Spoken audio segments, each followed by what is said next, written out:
नमस्कार, मैं शंभू कुमार। आज मैं डॉक्टर सुजीत कुमार से जुड़ूंगा और खास करके इस बात को लेकर के कि स्पाइनल प्रॉब्लम आज बहुत ज़्यादा फैल रहा है। स्पाइनल प्रॉब्लम मतलब कमर में दर्द हो, और ये डॉक्टर साहब आपको ऐसा सजेशन देंगे, ऐसा सलाह देंगे कि बिना ऑपरेशन का ये इलाज करते हैं। बिना ऑपरेशन का, कोई ऑपरेशन करने की ज़रूरत नहीं है।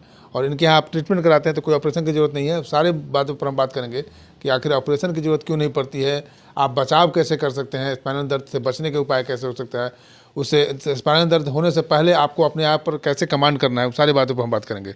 सर, पहले आपका स्वागत है मेरे चैनल में।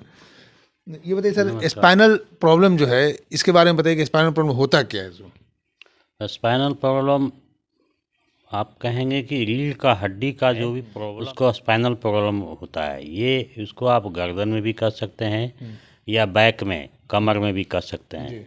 गर्दन वाले को सर्वाइकल रीजन बोलते हैं, नीचे वाले को लंबर रीजन बोलते हैं। तो ये जनरली एक तो अपने आप से होता है, एक ऐसा एज हो गया, एज रिलेटेड हुआ, ट्रॉमा के कारण हुआ, इन्फेक्शन हुआ, टीबी हो गया स्पाइन में, उसके कारण हो सकता है, एक्सीडेंट हो गया, ट्यूमर हो गया उसके कारण। लेकिन जनरली अभी के समय में जो देखा गया है, आजकल हर एज ग्रुप में हो रहा है स्पाइनल प्रॉब्लम। मतलब पहले था कि एक उम्र हो जाने के बाद, 40-45 हो जाने के बाद होता था, अब है कि हर एज एक ग्रुप में हो रहा है। इसका क्या रीजन है? तो इसका रीज़न है कि आपका लाइफ स्टाइल जो है वो, उसमें आपको सटीक चीज़ नहीं आप मेंटेन कर रहे हैं। बॉडी का जो मिनरल होना चाहिए, जो कि आपका बोन का स्ट्रेंथ, लिगामेंट, मसल, टेंडन, ये सब का जो स्ट्रेंथ है वो प्रॉपर नहीं है। प्लस आपका जो फिटनेस है, फ्लेक्सिबिलिटी है, जिसको लचीलापन बोलते हैं, ये है। उसके बाद आपका वो वर्क का जो है, वर्क जो आपका वो, जैसे बहुत लंबा देर गाड़ी चलाते हैं, जर्किंग में जाते हैं, आजकल रोड का जो ऊंचा नीचा है, जगह जगह पे जो आपका रोड में उभार दिया हुआ है, गड्ढा दिया हुआ है, उसके वजह से भी बैक पेन हो रहा है लोगों को। अब डेली अगर ये गाड़ी पर, रोड पे ये जो बना हुआ हाँ, जर्किंग में, जर्किंग जो है, जिसे स्पाइन जो है एक तरह से वो शॉक ऑब्जर्वर है। हम जर्किंग में जाते हैं तो दो स्पाइन के बीच में जो है डिस्क होता है। अच्छा। रीढ़ के हड्डी के बीच में डिस्क होता है, जो कि वो शॉक ऑब्जर्वर का, स्प्रिंग का काम करता है। हमारा छोटा मोटा जर्किंग जो है वही लेता है।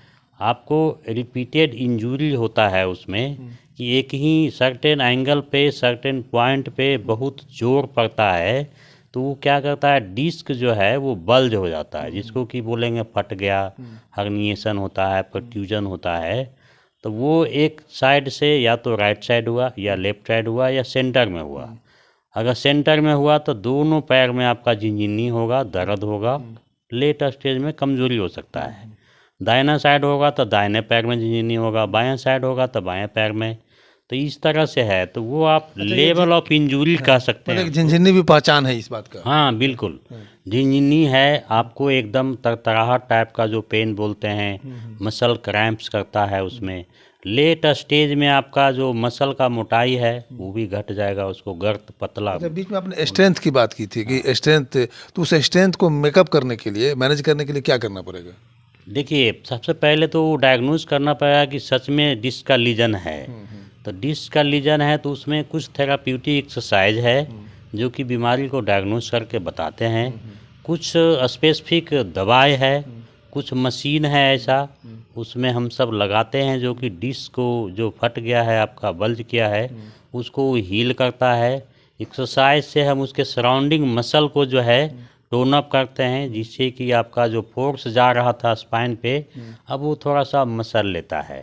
हमारे पास एनसीबी मशीन भी लगा हुआ है, उससे हम नस जांच करके पता लगाते हैं कि नर्व में जो कंडक्शन आ रहा था ऊपर से, जिसको कि करंट बोलते हैं, तो वो अगर डैमेज हुआ है तो वो उसमें आना बंद हो जाता है। उसके वजह से आपका पैर कमज़ोर होगा, झिनझिनी होगा, ये सब होता है। चलिए, आपने आपके लेटर पर ये लिखा हुआ brain and spinal injury centre, तो आप जो आपका, मैंने जब पढ़ा कि बिना ऑपरेशन का, तो ब्रेन में अगर किसी तरह की प्रॉब्लम है, ट्यूमर है या स्पाइनल टाइप का कोई प्रॉब्लम है, तो उसका भी आप बिना ऑपरेशन के ठीक कर सकते हैं? नहीं, ट्यूमर जहाँ हो गया उसको तो आपको ट्यूमर को हटाना ही पड़ेगा।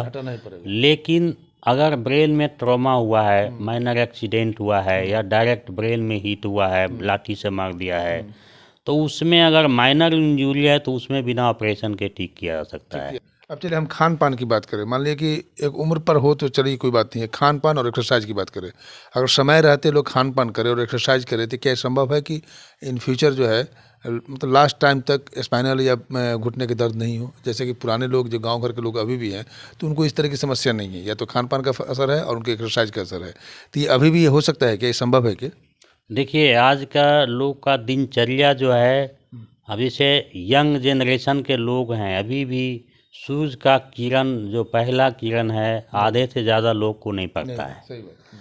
आपका सूरज का किरण जो है सबसे अच्छा स्रोत है विटामिन डी का। जी एक डायरेक्ट आपको मिल रहा है, एक आप कुछ खा रहे हैं तो मिल रहा है, तब खाना खा रहे हैं तो उसका सोर्स का चीज़ आप ले रहे हैं कि नहीं ले रहे हैं ये देखना होगा। खान पान दिनचर्या सुधार करके अपने बॉडी को बैलेंस करके थोड़ा बहुत एक्सरसाइज करके हम अपने लाइफ को अच्छे से मेंटेन कर सकते हैं, मेंटेन कर सकते मतलब बीमारी से बच सकते हैं। हैं। हाँ चलिए, खान पान की बात करें तो एक तो लास्ट सवाल है कि वेज और नॉन वेज, क्या नॉन वेज खाने से भी ये है? ऐसा तो नहीं है कि नॉन वेज खाने से बहुत सारे डॉक्टर सलाह देते हैं कि आप नॉन वेज खाना शुरू कर दीजिए तो आपको इस तरह के, जैसे मेरे पापा की ही बात है तो उनको इस तरह का प्रॉब्लम है, स्पाइनल प्रॉब्लम, तो उनको डॉक्टर सलाह दिए कि आप नॉन वेज खा सकते हैं तो थोड़ा सा जल्दी राहत मिल सकती अब वो देखिए, वेजिटेरियन और नॉन वेजिटेरियन का वो अपने अपनी इच्छा के ऊपर है। ऐसा नहीं है कि वेजिटेरियन फूड में आपका मिनरल का प्रोटीन का स्रोत नहीं है, सबका अपना अपना सिग्निफिकेंट है, दोनों चीज़ में उतनी पाया जाता है। अब यही है कि ये कम मात्रा में भी खाइए तो ज़्यादा मिनरल मिल जाएगा, वो थोड़ा सा ज़्यादा मात्रा में खाना पड़ेगा। हाँ, लेकिन मेकअप हो बाकी जाएगा, आपका वेजिटेरियन में भी बहुत से ऐसे, जल्दी राहत मिल सकती अब वो देखिए, वेजिटेरियन और नॉन वेजिटेरियन का वो अपने अपनी इच्छा के ऊपर है। ऐसा नहीं है कि वेजिटेरियन फूड में आपका मिनरल का प्रोटीन का स्रोत नहीं है, सबका अपना अपना सिग्निफिकेंट है, दोनों चीज़ में उतनी पाया जाता है। अब यही है कि ये कम मात्रा में भी खाइए तो ज़्यादा मिनरल मिल जाएगा, वो थोड़ा सा ज़्यादा मात्रा में खाना पड़ेगा। हाँ, लेकिन मेकअप हो बाकी जाएगा। आपका वेजिटेरियन में भी बहुत से ऐसे स्रोत हैं जिससे कि आपको मिनरल को फुलफिल कर सकते हैं। ठीक है। तो आपने सुना डॉक्टर सुजीत कुमार को, जहाँ पे आप आ करके कंकरबाग में है। एक बार आप ये जो एड्रेस है ना वो कर दीजिए कि किस एरिया में है ये? हमारा एड्रेस है कंकरबाग कॉलोनी मोड़ के पास पेट्रोल पंप है जो कि शालीमार स्वीट्स के लिए रोड जाती है, तो उसमें पेट्रोल पंप है, उसमें MIG 107 नंबर ये मैंने कैंपस है, पेट्रोल पंप के सामने है, कॉलोनी मोड़ कंकरबाग। जैसे ही आप कंकरबाग कॉलोनी मोड़ के लिए बने तो एक आप कंकरबाग में जैसे ही इंटर करेंगे तो राइट साइड में आपको एक दिखेगा पेट्रोल पंप के जस्ट सामने गली है और brain and spinal injury centre है। डॉक्टर सुजीत कुमार को आपने सुना, डॉक्टर सुजीत कुमार को, कि जहाँ पे आप जो है जिस डॉक्टर आपको अगर ऑपरेशन के लिए बोल दिया तो एक बार आप यहाँ पर आकर के इनसे आप इलाज करवा के देखिए तो आपके ऑपरेशन 99% है, 90 या 99% संभव है कि आपको ऑपरेशन कराने की ज़रूरत नहीं पड़ेगा। और इनके यहाँ इनके जो उपचार है, इनके उपचार के माध्यम से आप ऑपरेशन से बच सकते हैं। अगर मैं चाहें को लाइक और सब्सक्राइब नहीं किए तो लाइक और सब्सक्राइब करें। Thank you so much.